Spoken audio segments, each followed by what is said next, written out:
Hi everyone, welcome to this spoken English classes.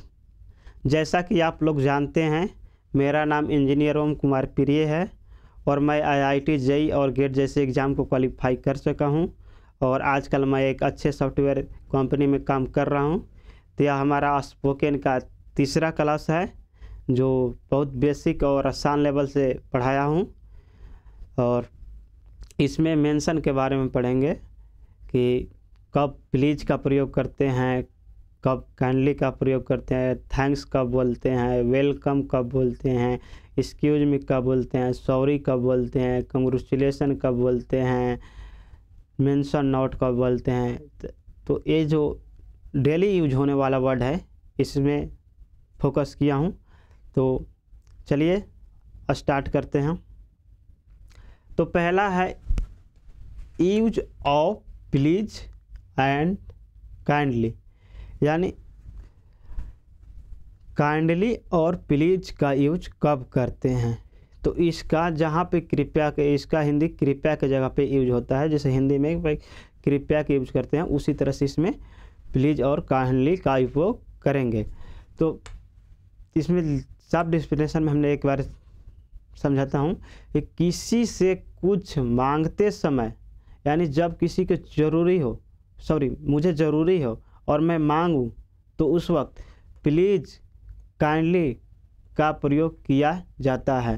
यानी किसी से आपको कोई ज़रूरत हो किसी वस्तु की और आप किसी से मांगते हैं, उस वक्त मदद मांगते हैं और तो उसके लिए काइंडली का प्रयोग किया जाता है। जैसे कि मान लीजिए आपको सड़क पार करना था और जो यातायात है रुक गई और तो उस वक्त उसको बोलेंगे कि प्लीज़ सड़क पार करें, यानी अब सड़क पार करें, या बोलेंगे काइंडली सड़क पार करें कि मतलब कि अब रोड क्लियर हो चुका है, आप सड़क पार करिए।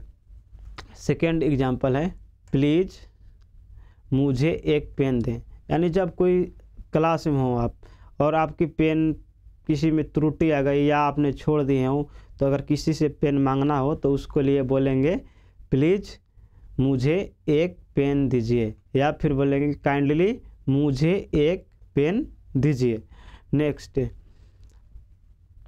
नेक्स्ट एग्जांपल, मान लीजिए कोई बंदा व्यस्त है, कोई अपने काम कर रहा है, उसको बोलेंगे कि उसको कॉल मत करो किसी से, तो उसके लिए बोलेंगे कि प्लीज़ उसे कॉल ना करें, यानी उसको काम अपना करने दीजिए, उसको डिस्टर्ब ना करिए, वो व्यस्त है।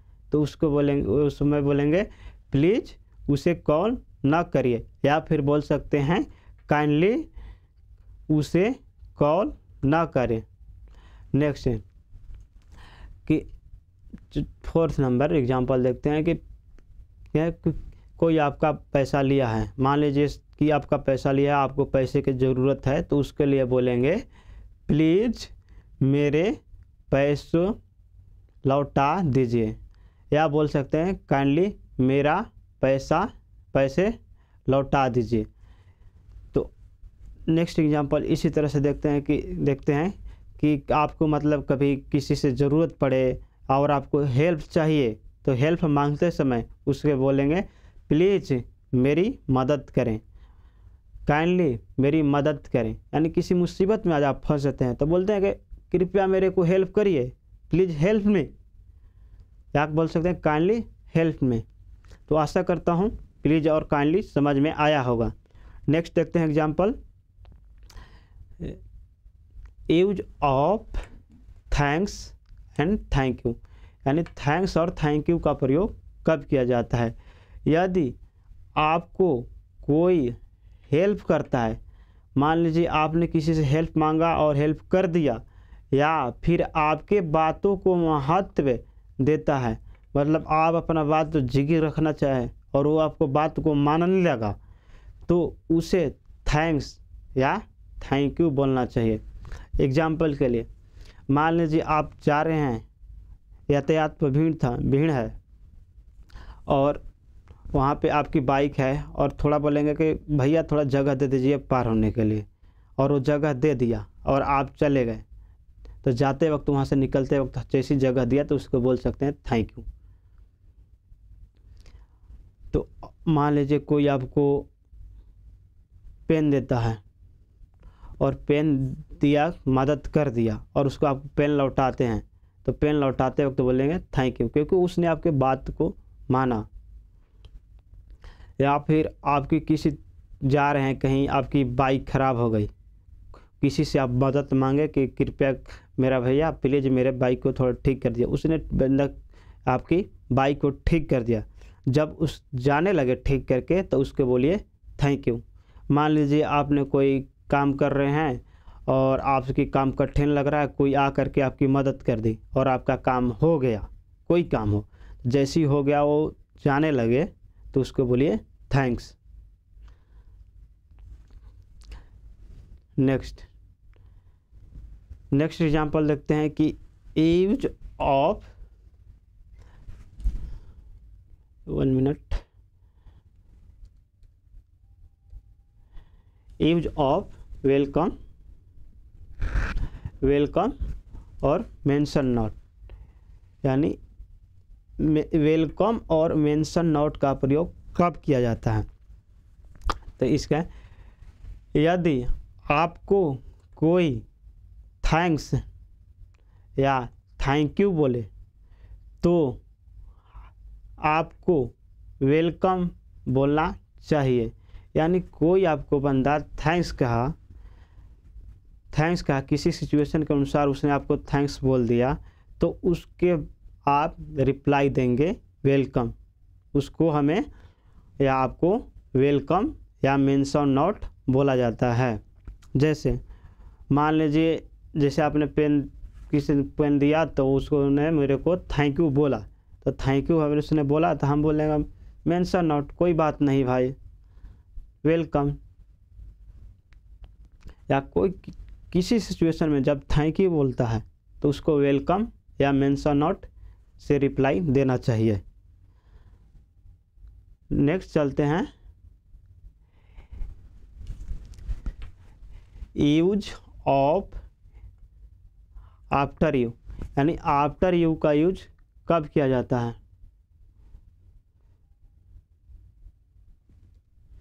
आफ्टर यू का यूज कब किया जाता है, यानी तो इसका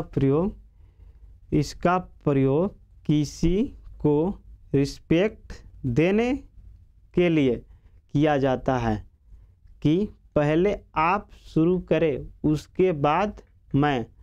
यानी यूज ऑफ, इसका मान लिया आपने का दोस्त है, आपके रिलेटिव है, रिलेशन में है, या आपसे कोई बड़े हैं, तो वहाँ पे कोई भी चीज़ करते हैं तो बोलते हैं कि पहले आप स्टार्ट करिए, आप बड़े हैं, तो वहाँ पे बोलेंगे आफ्टर यू, मतलब आप स्टार्ट करिए उसके बाद हैं। एग्जाम्पल, मान लीजिए आप अपने पापा के साथ जा रहे हैं ट्रेन में, ट्रेन से पकड़ना है, तो ट्रेन में जैसे ही चढ़ने लगे तो बोलेंगे पहले पापा आप चढ़िए उसके बाद हैं। मतलब कि मान सपोज दैट उस वक्त ट्रेन खाली हो, जगह चढ़ने का हो, ये नहीं कि मतलब ऐसे तो सिचुएशन के अनुसार चढ़ जाना चाहिए, लेकिन मान लीजिए खाली है, वहाँ पर रिस्पेक्ट देने के लिए बोलेंगे पहले पापा आप चढ़िए, तो बोलेंगे, तो पापा को बोलेंगे चढ़ते वक्त आफ्टर यू, मैंने पहले आप चढ़ जाइए फिर हम चढ़ेंगे। मान लीजिए सेम उसी वक्त आपने पापा के साथ खाना खाने जाना है, जब खाना स्टार्ट किए तो पापा बोले ठीक है चलिए खाते हैं, तो वहाँ पे जैसे ही खाना स्टार्ट करें तो बोलेंगे अपने रिस्पेक्ट को, पापा हो चाहे कोई भी बड़े हो, उसको रिस्पेक्ट में बोलेगा आफ्टर यू, मतलब पहले आप खाइए फिर हम खाते हैं, रिस्पेक्ट देने के लिए कि पहले आप, कोई भी चीज़ पहले आप शुरू करें। तो मान लीजिए कहीं आप जा रहे हैं, किसी के रास्ता से स्टार्ट करना चलना कि चलिए हम चलते हैं, मान लीजिए आपके साथ प्रिंसिपल है, टीचर है, तो बोलते हैं चलिए मिल के चलते हैं वहाँ पे, तो वहाँ पे पहले जाने के लिए पहले सर को जगह देते हैं, प्रिंसिपल को जगह दीजिए, तो उसके बाद उसको आप इशारा करके बोलते हैं, जैसे प्रिंसिपल ठीक है चलिए चलते हैं, या फिर टीचर बोला कि चलिए चलते हैं, तो वहाँ पर बोलिए आफ्टर यू, यानी सर पहले आप चलिए उसके बाद हम चलेंगे। आशा करता हूँ आफ्टर यू का समझ आ गया होगा।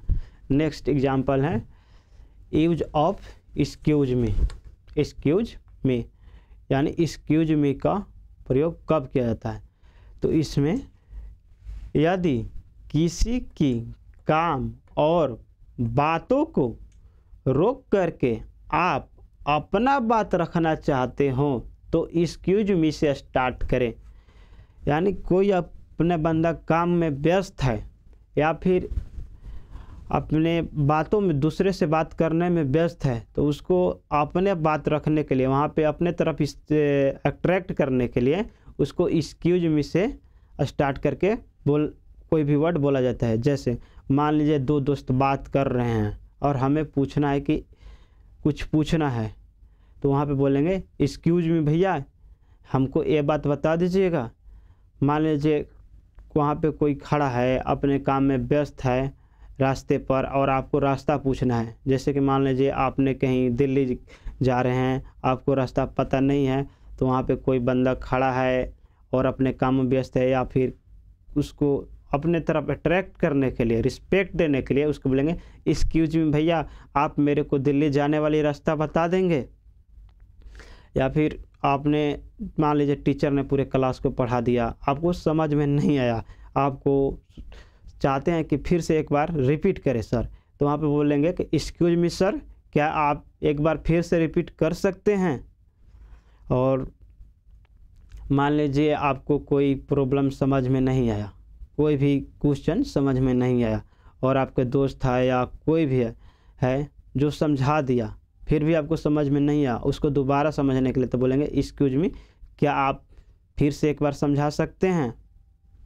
या फिर मान लीजिए आपको कोई ज़रूरी काम है और किसी से आपको हेल्प मांगना है और तो जाएंगे, उससे बोलेंगे एक्सक्यूज मी भैया, प्लीज़ मेरे को हेल्प करिए।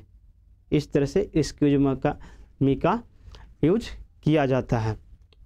नेक्स्ट, यूज ऑफ कंग्रेचुलेसन, यानी कंग्रेचुलेसन का प्रयोग कब किया जाता है? आप किसी को उसके साथ हुई किसी अच्छी घटना या उसके द्वारा किए गए किसी अच्छे कार्य के लिए बधाई देने के लिए कांग्रेचुलेसन कहते हैं। यानी कोई बंदा एक हार्ड वर्क कर दिया जो करना किसी को मुश्किल रहता है, या कोई एक उसके साथ अच्छी घटना हो गई, उससे अच्छी घटना घटी, तो उसको बोलते हैं कांग्रेचुलेसन। मान लीजिए किसी की जॉब लग गई तो उसको बोलेंगे कांग्रेचुलेसन। मान लीजिए किसी की शादी हो गई, शादी मतलब वो कठिन कार्य को पार कर गया, तो उसको बोलते हैं कांग्रेचुलेसन। मान लीजिए किसी को मेडल मिल गया, किसी दौड़ में या कहीं से मेडल मिला, या कोई फंक्शन में पार्टिसिपेट किया तो उसको मेडल मिला, तो उसको बोलिए कांग्रेचुलेसन। मान लीजिए कोई बच्चा अच्छा एग्ज़ाम को क्वालिफाई कर जाता है तो उसको बोलेंगे कांग्रेचुलेसन। मान लीजिए कोई बच्चा 10th में अच्छे मार्क्स लाए तो उसको बोलेंगे कांग्रेचुलेसन, आपकी इतने मार्क्स आ गए। मान लीजिए कोई बच्चा की एक अच्छे सक्सेस मिल गई, करियर में सक्सेस मिल गई, तो उसको बोलते हैं कांग्रेचुलेसन। यानी सफलता जिसको मिल जाती है किसी भी काम में तो उसको बोलते हैं congratulation. Next, use of sorry, इसका प्रयोग किसी से क्षमा मांगने के लिए किया जाता है। यानी सॉरी का प्रयोग कब किया जाता है कि जब आपसे गलतियां हो गई और आपको अनुभव होगा कि नहीं ये तो मेरी गलती है, मुझे क्षमा मांग लेनी चाहिए, तो उसको बोलेंगे सॉरी। मान लीजिए आप जा रहे हैं और जाने में कोई गलती कर दिया, तो जैसी गलती किया तो किसी के साथ जिसके साथ गलती की उसके सॉरी। मान लीजिए आप टेबल पर रखे ध्यान नहीं दिया, गिलास को हाथ मार दिया, गिलास नीचे गिर करके टूट गई, तो वहाँ पे जिसका गिलास होगा तो उसको बोलेंगे सॉरी, हमने ध्यान नहीं दिया, ये मेरी गलती है कि गिलास टूट गई। या मान लीजिए आपने कोई गलत किया, कहीं पे गलत किया और उसको आपने क्षमा मांगना चाहते हैं तो उसको सॉरी बोल सकते हैं। जैसे मान लीजिए टीचर ने होमवर्क दिया, हमने करके नहीं ले गए, तो बोलेंगे सॉरी सर, हमने होमवर्क आपका नहीं किया, मैं रात भर बीमार था, या कोई रीज़न हो बता सकते हैं। या सॉरी सर, हमने ध्यान नहीं दिया, हमने लापरवाही कर दिया, आगे से नहीं करेंगे। तो आशा करता हूँ आज के लेक्चर समझ में आया होगा। तो यहीं पे अपना लेक्चर को एंड करता हूँ। अगर आपको किसी तरह से त्रुटि आ रही है या सुझाव देना है या हमसे कांटेक्ट करना चाहते हैं या फिर कोई भी आपको प्रॉब्लम है, तो आप मेरे को कमेंट में मेंशन करिए, और आप किस तरह की टॉपिक पढ़ना चाहते हैं या मैंने कोई टॉपिक छोड़ दिया तो उसको कमेंट में मेरे को बताएं, और वीडियो कैसा लगा उसके बारे में बताएं। और इसी तरह से हम अपने चैनल पर वीडियो अपलोड करता रहूँगा।